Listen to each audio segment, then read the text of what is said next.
Don't do swinging off the lamps. Oh, no. At least for 2 weeks.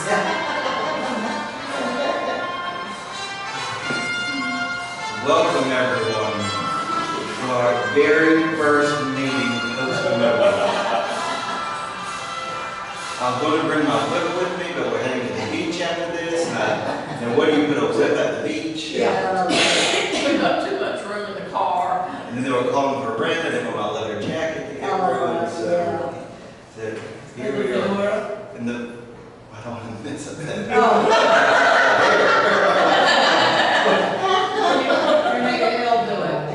Someone didn't get enough sleep last night. Oh my gosh. Well, welcome to the first movie review / biblical review of 2026. How did everyone enjoy the movie? Got to see it again. Every time I see it. I had never seen it before. Oh, you have? I've seen all the other ones. Oh. I had never seen it. The snake pit looked a lot more real on a big screen than it did. That was like, ooh. So, when the movie was wrapping up, I think I had like a line of people who came to me and said, "Good luck finding something to talk about with that, connecting that to religion on Sunday." And I think there are a lot of thematic questions. The first, I also had a couple people come to me and say, "Gosh, I had to refresh, I don't remember any of the Ark stuff."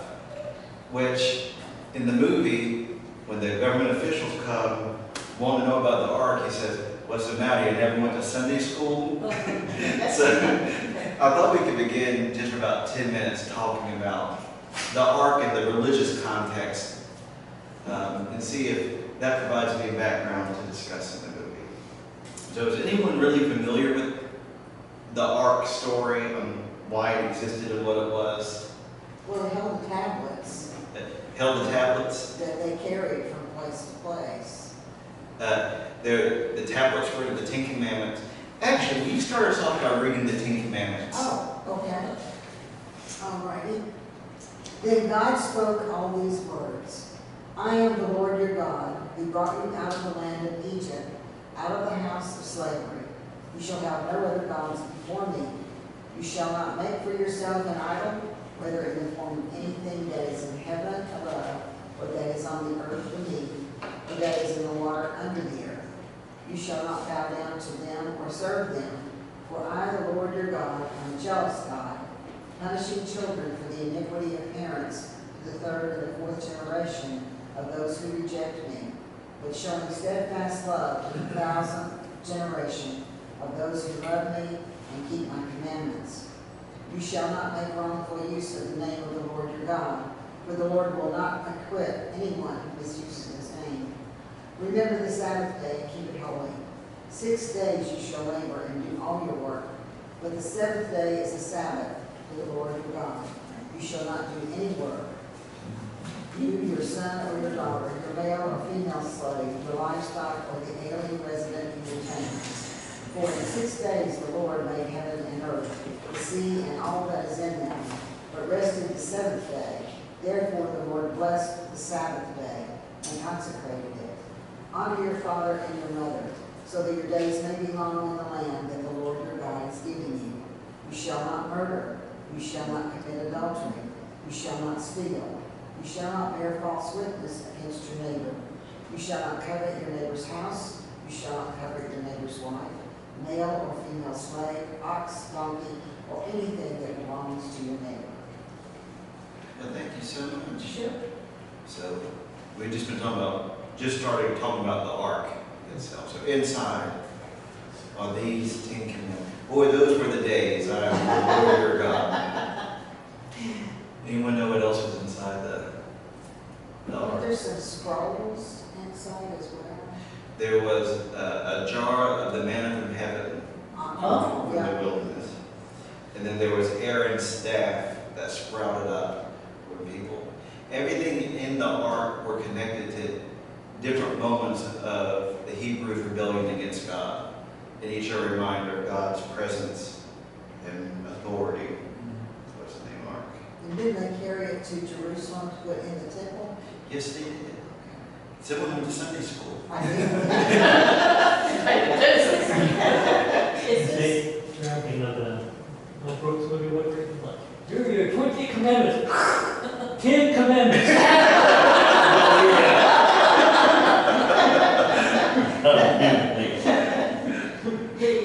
is the covenant, the Ark of the Covenant, is that what was in the Holy of Holies that the priest would go in once a year and tie a bell to his, and they would tie a bell because if he did something unholy, he would die. If he touched it. If he touched it, and so they tied the bell so they would know whether he lived or not.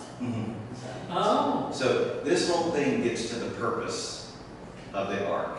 So through Genesis and through Exodus, you have this growing narrative of God's entanglement, starting with Adam and Eve, but growing through humanity. And so when God appears to guide the people out of bondage of Egypt, for the first time you have this physical presence of God. And so there's a question of what do we do with this physical presence of God? How do we signify that? How do we make it holy? And the instructions were given to build this ark to very particular specifications, to be viewed upon as the throne of God, this physical reminder that God is literally in our presence. And so everywhere they go, from then on in the wilderness and beyond, the ark goes in front of them and they follow the ark.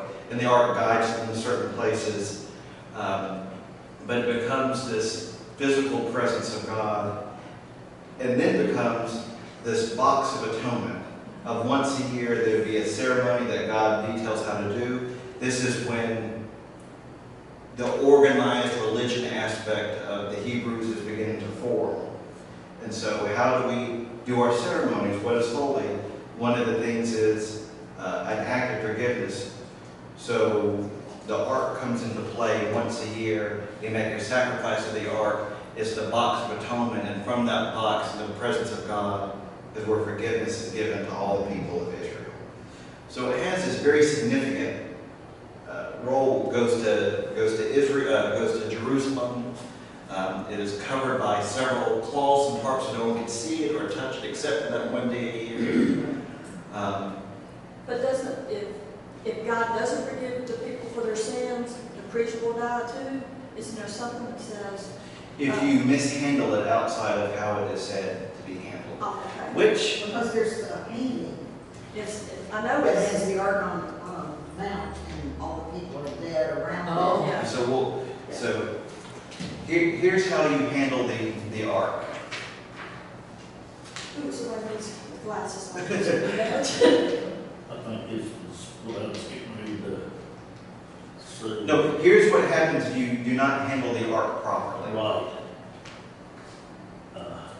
When they came to the threshing floor of Nacon, Uzzah reached out his hand to the ark of God and took hold of it, for the oxen lurched. The anger of the Lord was kindled against Uzzah, and God struck him there, and he died there beside the ark of God. David was angry because the Lord had burst forth with an outburst upon Uzzah. So that place is called Perez Uzzah to this day. David was afraid of the Lord that day. He said, "How can the ark of the Lord come into my care?" So David was unwilling to take the ark of the Lord into his care in the city of David. Instead, David took it to the house of Obed-Edom, the Gineat. The ark of the Lord remained in the house of Obed-Edom, the Gineat, 3 months, and the Lord blessed Obed-Edom and all his household. It was told. Go ahead, stop now. Oh. It was told King David, the Lord has blessed the household of Obed-Edom and all that belongs to him because of the ark of God.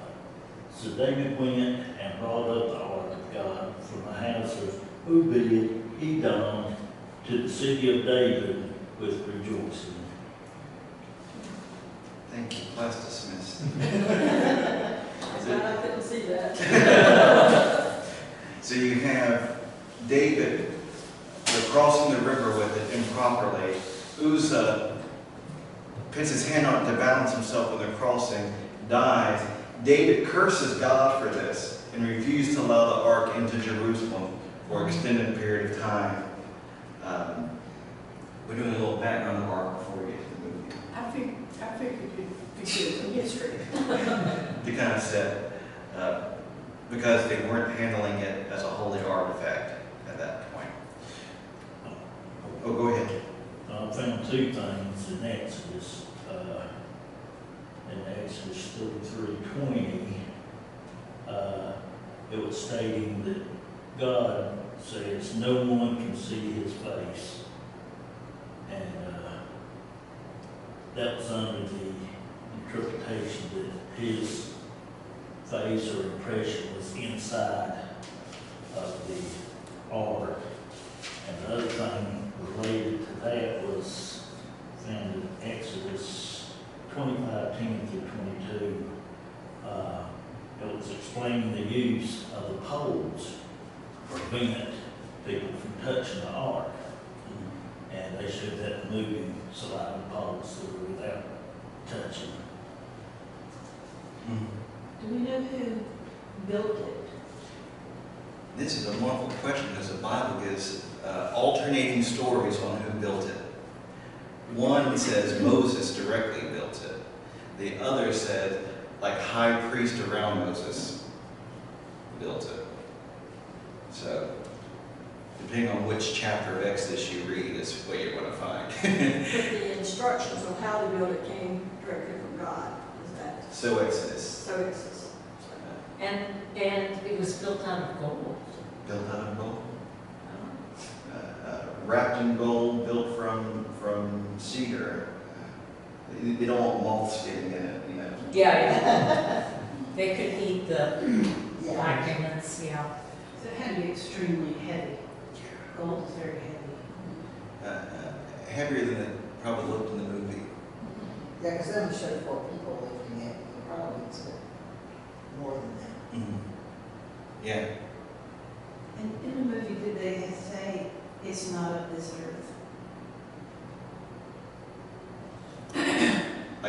That's a good question. I thought I recall that. You know, I thought I heard them say that. Kind of like where it come from, is like, it's not of this earth. That was interesting. But gold is of this earth. So, And so the real crux of the movie and the plot that's not talked about is a story you begin to mention. They begin taking the ark into battles.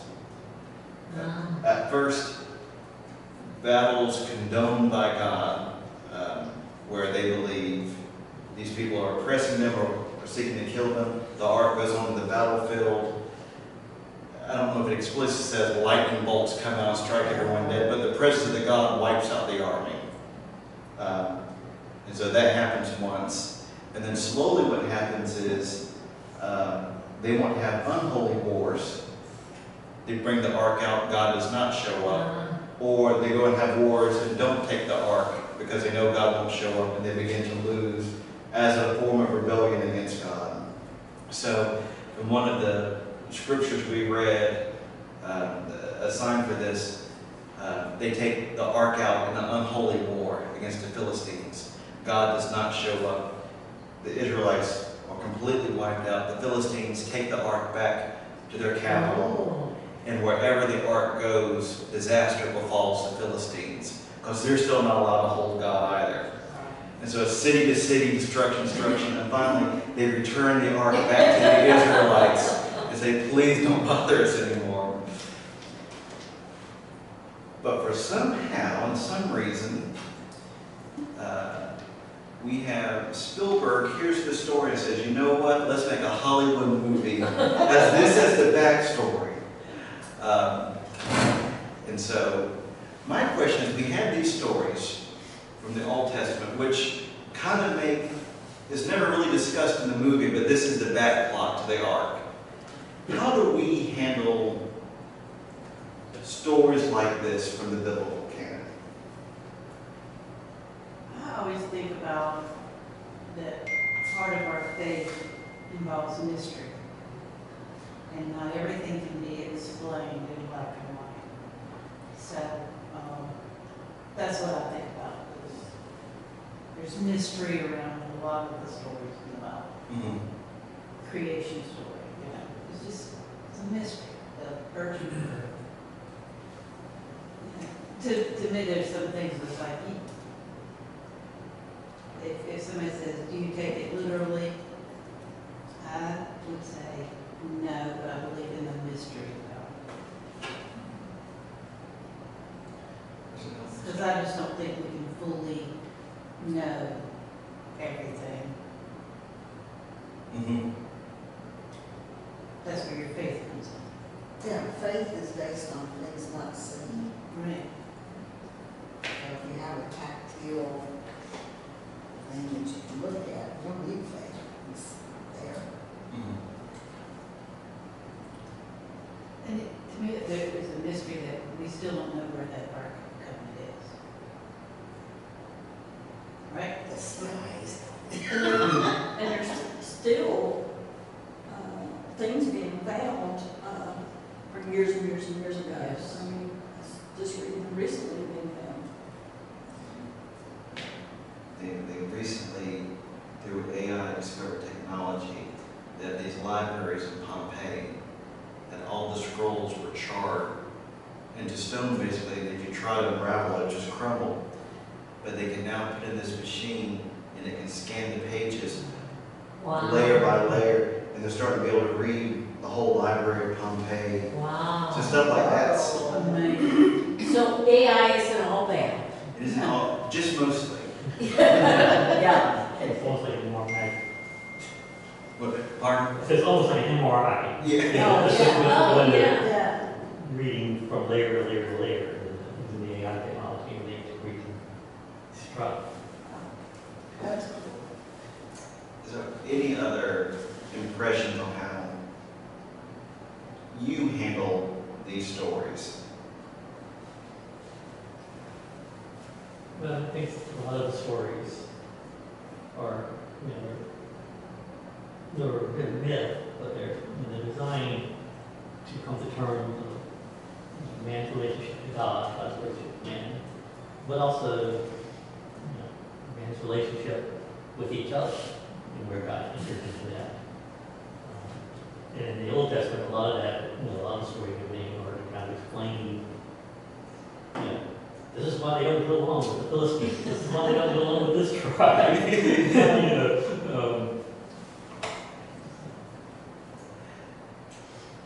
Everything's been said. What Pat was saying is you can't believe anything to chance. I don't know if just certain things were left out or it's just not proved positive to make you trust, have faith in what's there, even though there's a few things written down and people interpret things a little different. So you can't toss out what people are thinking, but it boils down to faith and God leading you the right way. You have to remember that a lot of this was by word of mouth. It wasn't written down as it happened. And so it got written down as stories got told from generation to generation. And we all know that when you tell a story, it tends to change somewhat as it gets to the end of the tale, because of whoever is interpreting what was told to them and how they remember it was told to them to tell to somebody else. So there's going to be a lot of faith. A lot of faith and maybe a little BS. So that's it. Just like the weatherman, we've been watching every day to see what the weather's gonna be today, and it changes. Really? Yeah. I think when I look at the scripture, I think it being a book of questions instead of a book of answers. And I think it's a living, breathing book that carries the Spirit of God, but it speaks to us individually, spirit to spirit. I think that's why when I read something or I hear something, how I resonate with that in a different way than how maybe somebody else would resonate, is because it's how God speaks to me when you come asking for guidance or direction or answers, and it's not meant to be a one book for all. It's meant to be a one book for all people, but in many ways. And many things in your life, as things change in your life, as I read stuff now, I get a different interpretation than I did years ago. And I think it's how the Spirit of God, which is within us, mingles with the Spirit of God, our spirit, and communicate. It's a book of communication and questions. I agree with you, because there's times when I read something in the Bible and it's just like, okay. And then I'll read that again sometime later and it's like, I get that. I feel like God's Yeah, it giving depends you what on you where need you are in already. your life and in your journey uh, as to how it speaks to you. Because sometimes it likes, you go like, okay, so whatever. And then you read it again and it's like, yeah, the light bulb goes on. spirit to spirit. Yeah. That's We awesome. I heard three sermons last Sunday on the parable of the sower. They were all different. I heard Roberts and Andrews and who else did I hear? Anyway, well, I have heard Andrews previous in years gone by. They were all different. All of them touched on different things, and it's the same parable. I'm probably maybe a little more skeptical than others, because the majority of us and generations before us work from King James Version. And king is government. And so I think there's a lot in the Bible, which I think is an absolutely fabulous book, but there is so much that is controlled as to how government wanted to control the story. So I think it leads to lots of things in the other books that they left out. And to me, it always has that kind of tint of how they wanted to control the people when it was written. Yeah. Because language changes, so a word that was meant 200 years ago Right. doesn't carry the same connotations now. And it's like, okay, well, that translation may have been accurate 200 years ago, but now there's a whole bunch of other meaning that that packs in there. But I saw a video with, I remember which preacher it was now, but they were asking like which translation is the best. And he said, well, they don't have value. I mean, the King James says, King James is great for the poetry and the language and the rhythm. He said, but you gotta realize it's also very inaccurate in other ways. And you talk about some of this, and he mentioned the bystander, and that now they're even more current one, which he said, this is my favorite as far as accuracy, but it may not be visible. So that, and it's reading. Yeah, and in a lot of your sermons, you'll give us the Hebrew interpretation of a word, and sometimes, to me, that really rings a little truer. So was King James, was he Hebrew? No. King James would, you're getting into a Let me keep up King James. English king. He becomes king. He was Catholic, inherited the throne, couldn't become king as a Catholic of England, so he had to become Protestant. And when he became Protestant, he thought a way to win people over was to sponsor this new translation, while also saying, powers of the king are slipping away, how can we provide a translation that ensures kingly authority? And his mother and the Protestant king, queen were sisters. And one had, his aunt had his mom killed. That made him next in rule, but he couldn't be it because he was in the wrong faith. So he became the Protestant and then killed a bunch of people to prove, killed a bunch of Catholics just to prove who he was. Yeah. So yeah, there's a long story. That's just the beginning of it. So, how does the movie handle this background narrative? How they handle the ark?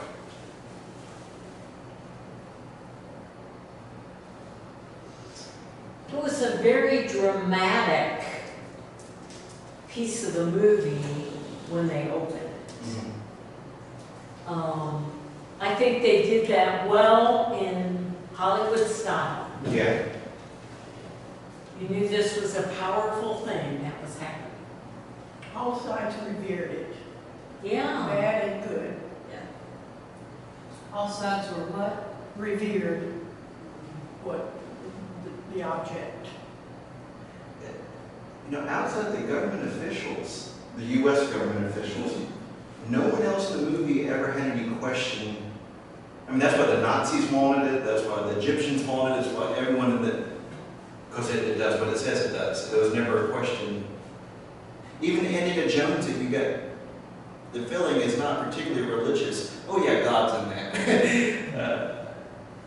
I don't feel that he kind of used the historical aspect of it, Yeah. he but was not right that he there. actually believes that it really has any real power, or that really it came from God. But I think he just thought But This the is ones what who people- had it had power. this is what people believed in, and that in itself, the history of it, has power. Mhm. But until the end, I don't think he really thought that it was going to actually literally send out lightning bolts or anything. He listened enough in Sunday school to know to close your eyes And not look at and it. not look at it. He knew that you couldn't look upon it, and which is scripture. And he knew that, and that was Get that from the, something on the medallion. Not Maybe. to look at it? Not to look at it like he wasn't a believer. Something on that medallion said, don't look at it. Mhm. So that's sort of transformation. If that's the case, that's transformation for Well, in that case, what do you think his motive was at the beginning of the movie versus the end? Well, I guess the movie is telling us that science and religion or faith can coexist. So at first, like Indiana Jones, like, oh, I'm more into like the archaeological history of this, and then at the end of the day, it transformed into, oh, I still, even though I know much or less about this thing or object or the ark, but I still believe in God. So like they coexist with each other. The information and your belief or your faith can join together. So, The presentation doesn't go along with God's love. How would you describe the God of Indiana Jones in that movie? Vengeful. Yeah, Powerful. vengeful. Well, powerful, but negatively powerful. But Yeah. the history of the ark was, if you aren't sanctified, you're not allowed to touch the ark. And Or look inside. or look inside. And God is vengeful when you go against what He tells you to do. And I think that was Bellocs' problem. I Yeah, think Belloc was more of a believer than he had known, right.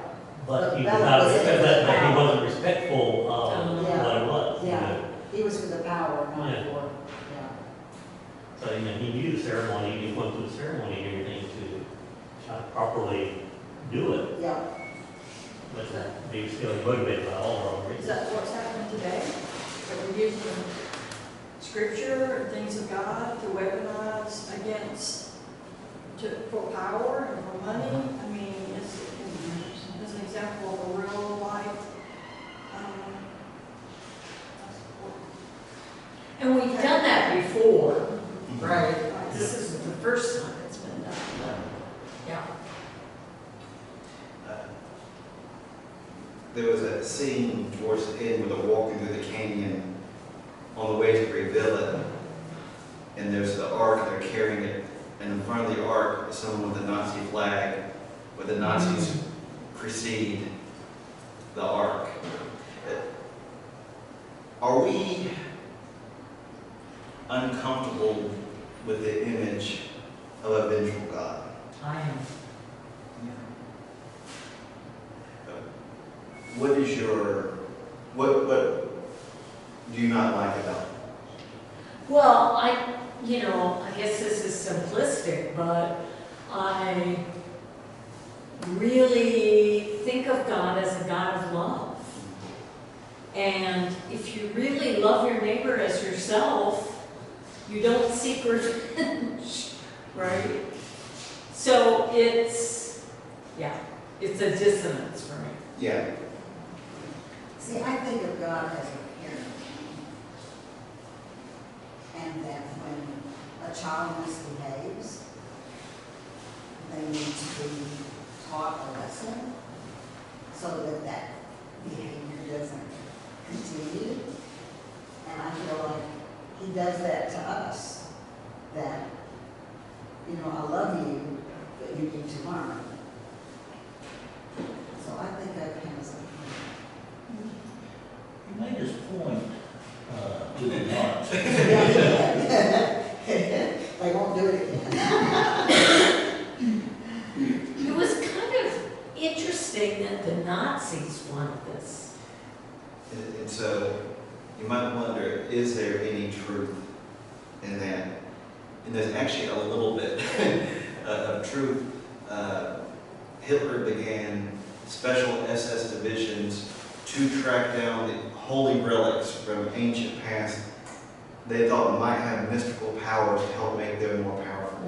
So they were on a search for the Holy Grail, like a very long, till the dying days of the war, searching for the Grail.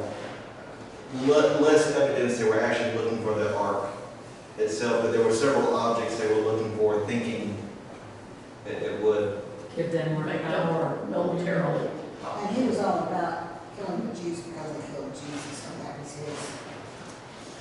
Actually, seemed like his anti-Jewish hatred began when he was denied entry to art school and blamed the Jews for that. That seemed to be What started? a huge chunk of it. Okay. I didn't know that. Just think how different world history would have been if he got into art class. So with this image of God, of a parent versus this source of love, where even if it's Nazis being taken care of, there's still something in that dramatic essence that's uncomfortable to sit with in this movie. How do we perceive the presence of God in our life today?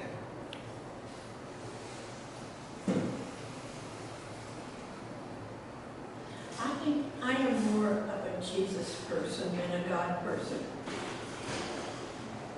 I think the love comes from Jesus. So I don't, when I'm praying, Holy Father, I'm praying to Jesus. Oh, yeah. My history of Christianity professor, who wrote several books about religion in America, said the thing about the church in America is the conservative churches love God and dislike Jesus, and the liberal churches love Jesus and dislike God.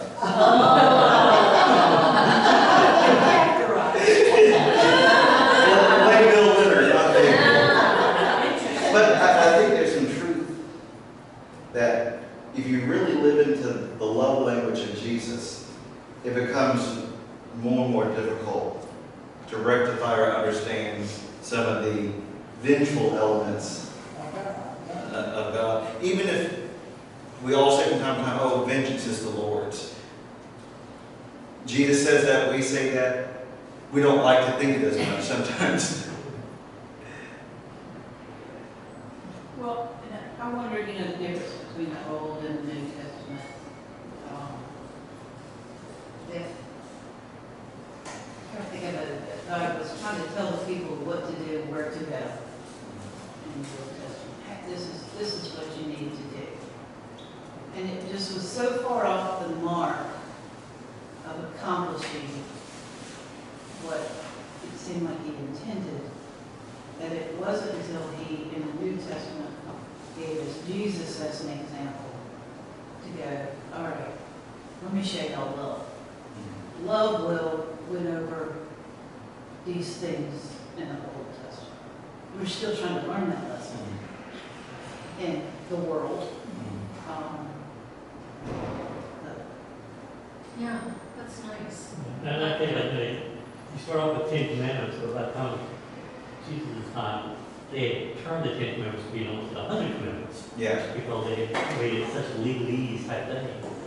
And that's one thing also Jesus did a little bit of a reboot, saying like, okay, you've gotten off track. You need to go back. I think, like with Vange, I think God is the creator, all there is. It is also the connector to all that is. And I mean, when I say all there is, I mean all there is, not just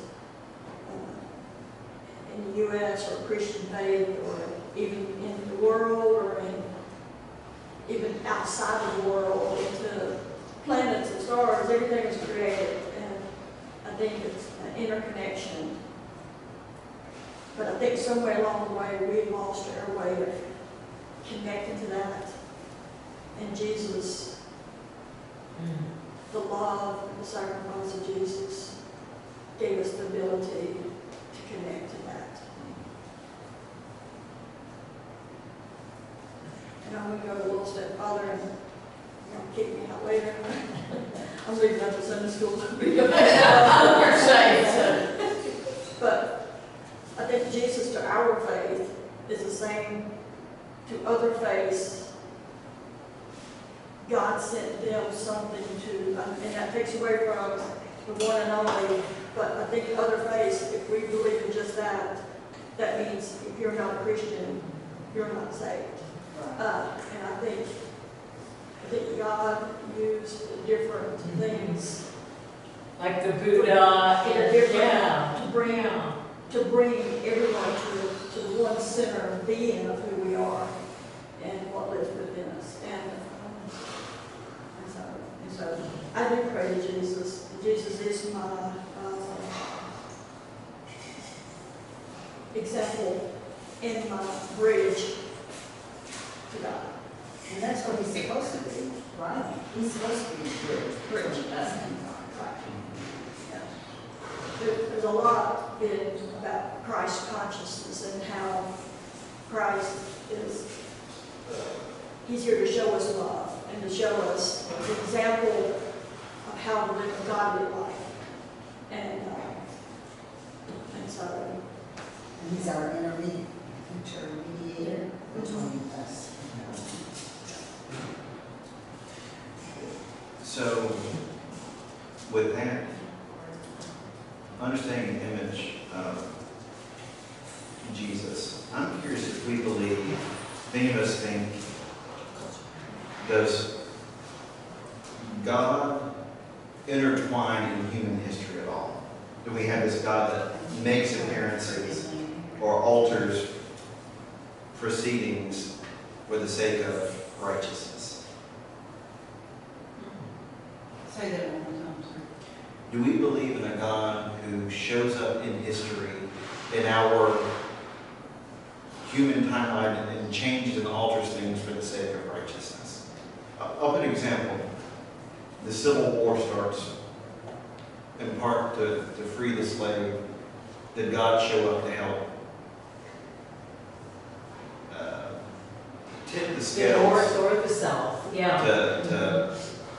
for the sake of ending this evilness? Is God on our side as But is God on our side, and does God physically do things? I think God always shows up. I think God's always here in love, and how we use that.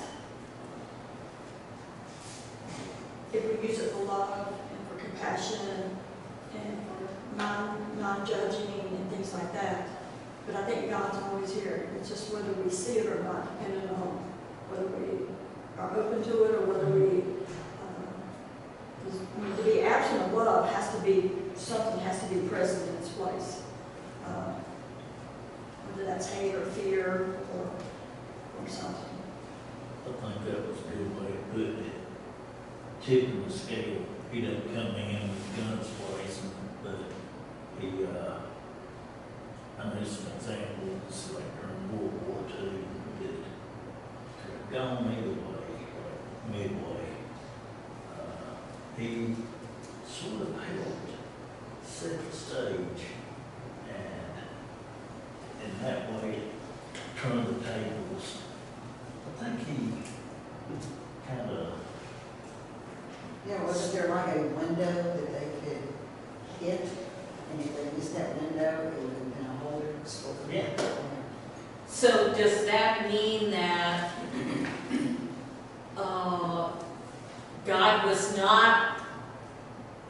God did not love the Japanese, he loved the Americans more?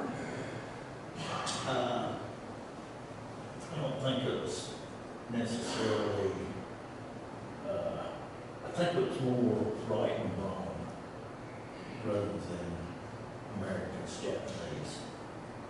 It's what they were representing. We did some wrong. Yes, we did. The Japanese did some wrong. Very wrong. I don't know if you could keep score. But, Don't we kind of need to look at it and know that God knows what's going to happen? yeah, that's the thing.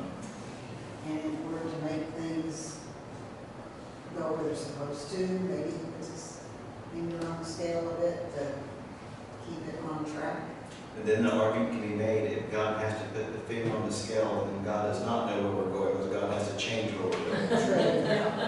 True. I don't think of God as putting the finger on the scale. Well, I was going by what he had said. Yeah, but is it, Yeah. You know, I'm sitting here thinking that this is a very interesting discussion. I think of God turning the tide in my personal life, Mhm. but I don't think of God as turning the tide in wars. Yeah. You know, I've always been, I will admit, that there's like accounts in the Bible, to your point, like the Babylonians fighting against the Israelites, and the Babylonians win, and God kind of says, well, the Babylonians have been more righteous than you. I have wondered, not an example of war, but like an example of COVID. I think we were getting very, very close to a Before COVID. as COVID was coming along. And like everything that could have happened, economic strife was happening, all these things you think, okay, this will alter it. Nothing was working. And then all of a sudden, this thing comes out of nowhere that has lots of calamity attached to it. There's no doubt about that. But it's one of the few things that could begin to change global systems that were injustice. That seem like those things before COVID are collapsing, or it became clearly apparent they're not working. The entitlement, the billionaires hoarding all the money, people starving, and that was one of the few things that could have changed the course. Was God in COVID at all? That I think Trump getting kicked out of office, even if he came back, that 4-year window and him coming back in much worse health, less planning, seemed to break what was coming. Oh. And I wondered, what could God have been in something like that? I don't know. That's one of those unknowns that you have to put faith in. It's one of those questions we'll ask when And if I was a writer of the Old Testament, I'd say, yes, God came in this plague and wiped out the systems and we were a new society, Yeah. trying to answer the mystery. But then do you think COVID made things better or worse? I think it unearthed a lot of things that were hidden, but I also think there's a lot of things that are worse. Yeah. And the injustices, and like flipping, making things that are wrong appear to be right. Yeah. And it could be just the fact that people are showing their real faces. I've taken some, well, I went to Christian schools and history, and you always talk about the God of the New Testament and the God of the Old Testament, and why was Old Testament written, looking at it historically, as a historical book. And whether the Old Testament was written because it didn't really have government systems and they needed something as a law, and this was written as a law so that they could follow rules and regulations and be healthy. And then the New Testament, you had government systems and stuff, but things were being manipulated. People were still doing wrong, and Jesus comes as, as the Son of God to show us a different way. Because by that time we had progressed to maybe being able to hear what he was saying. Whereas in the Old Testament, you were just trying to survive. You didn't have homes, you were nomadic people, your food, shelter, and safety was your number one thing. By the time Jesus came, you had that, and now you were able to be open to listen to something else. Same thing as when we talk about bringing Christianity to people in the third world countries. If you don't have peace, if you have war, if you're hungry, you can't believe in a God. You don't have time for God. You have to meet the most basic needs. And I think God uses people. The person who feels like they're being called by God or was touched by God, He uses people. Sometimes those people don't bring the right news or the good news, but He uses people to bring His message. And then the message, wherever it falls, hopefully those people can take that message and keep on passing it on. For a parable, and you go back to the parable of the sower. Yeah. And sometimes the message works like you would want it to work, and sometimes it doesn't. Well, I think that's why in the New Testament with Jesus, like, what's he doing? He's healing the sick. He's feeding people. He's meeting their basic needs, And I also always think, maybe like this Peanuts cartoon, where it's snowing. I think Linus is maybe probably around the one by they see Snoopy sitting there shivering, and they're like, oh, the dog, whatever. They're like, be of good cheer, and then they walk off. And of course, Snoopy's still sitting in the cold. Yeah. Shivering. I think one of the, I didn't even know it was an intentional commentary in the movie. One of the most interesting I saw about this question of the presence of God. You have this whole plot, the Nazis trying to get the Ark so they can have the power. Where clearly they believe in the power, but not the stories of, oh, you can't mishandle it, you can't take it, but we believe in the power. You have Indiana Jones, oh, they can't have the power, and they're fighting to take it. And at the end of the movie, what Indiana Jones did was completely irrelevant because they opened it up and God takes care of them. There never needed to be human intervention because God was there, was going to handle the whole thing. Anyways, you could have had the whole movie and it was going to have the same ending whether Indiana Jones was there or not. That was in Big Bang Theory.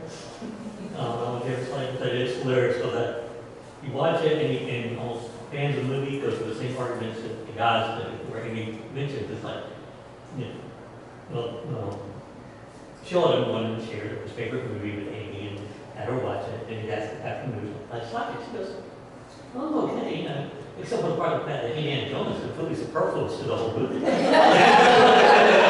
he's like, what? No.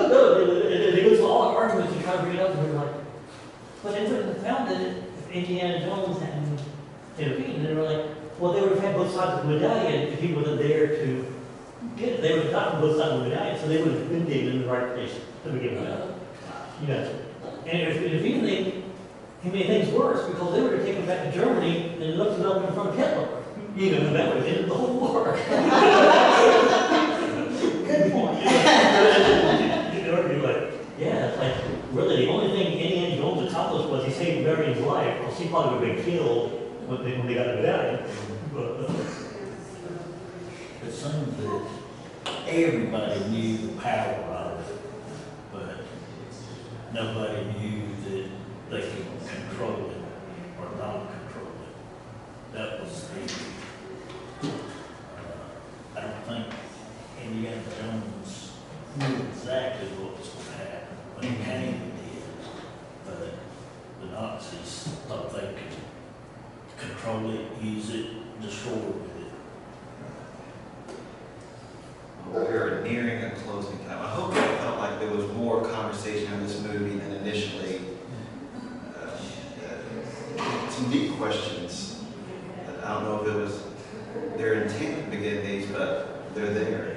Are there any closing thoughts or things that we didn't cover that you think is worth? Well, how much of it do you think, you know, because we're talking about, you know, Jesus versus Old Testament, but the fact that, you know, the guiding force and the director of the movie is Jewish. Yeah. So for him, you know, he's definitely have a different I wonder- mindset towards Old Testament versus New Testament. Mm-hmm. And we do get a New Testament version focus 2 movies later, so. Yeah. And in his latest and final movie, Disclosure Day, he uses the Catholic Church as the example for some of the conversations and questions. So, Good and bad, the same. You watched it? yes. You like it? No. Oh. Worst movie I've seen this year. Really? Best movie I've ever seen. Okay. Which movie? Disclosure Day. It's his last movie that he's made. One thing I wondered about the movie, It's not Indiana and Jones. it's just because it's Judy's favorite part, the snakes. She was sitting there, but was the snakes being there, it was as if they were guarding the ark. You tell me. They weren't guarding the ark, they were guarding the miniature village where the light was going to shine where the ark was. Because he held the pole up and the light shined through and pointed to a position. I thought snakes were in both. I guess the snakes represent the fear of Indiana Jones. Yeah, I think Because He was the first part was in the plane, Right. like the director is trying to tell us that Indiana Jones is not brave that much. Like he's not perfect. He's not a superhero. He's a person. He has fear. So all of us has fear. So in that movie, the director used the snakes to make the task not easy for Indiana Jones, to make it hard for him to get the ark. Yeah, Yep, because he does base everything else very Yeah. fearlessly. Right. When he comes to snake, he yeah. freaks out. And in this question, the mystery that we began with, the movie was him trying to get the answers for the mystery thing. Is just A and B type thing, and it ends with much more mystery than he began with.